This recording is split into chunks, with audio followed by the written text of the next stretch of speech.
hayotning feyzini suring. Muhammad Yusuf.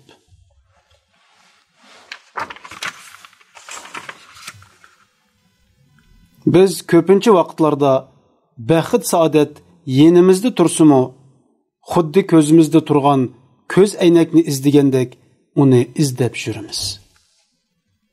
Lev Tolstoy.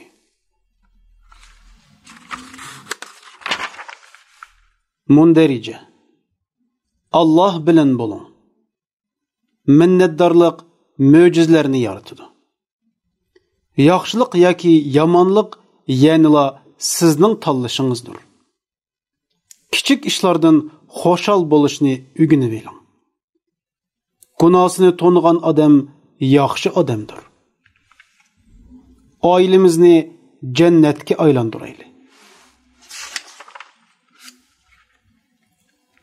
Hasadxo'rlik eng xatarlik ma'naviy kasaldir.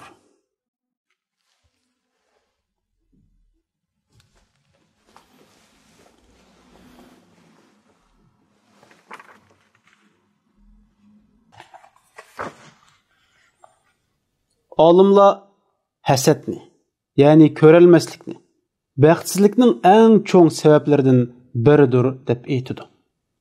Ma'lumki, hasadning ziyni hasad qilg'uchi bilanla to'xtab qolmaydi, balki boshqalarga ham yetadi.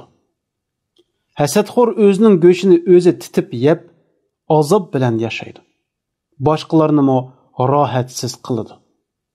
Ichidagi hasad kuchining qattiqligidan hamisha og'zini buzadi, haqorat qiladi, ochchig'ini boshqalardan chiqarishga tirishadi.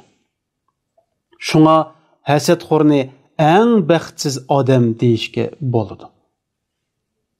Hasadga duchor bo'lganlar aqlini yo'qotib qo'ydi. Ular boshqalarga ziyon yetkazish uchun ig'ir badallarni to'lashga rozi bo'ladi.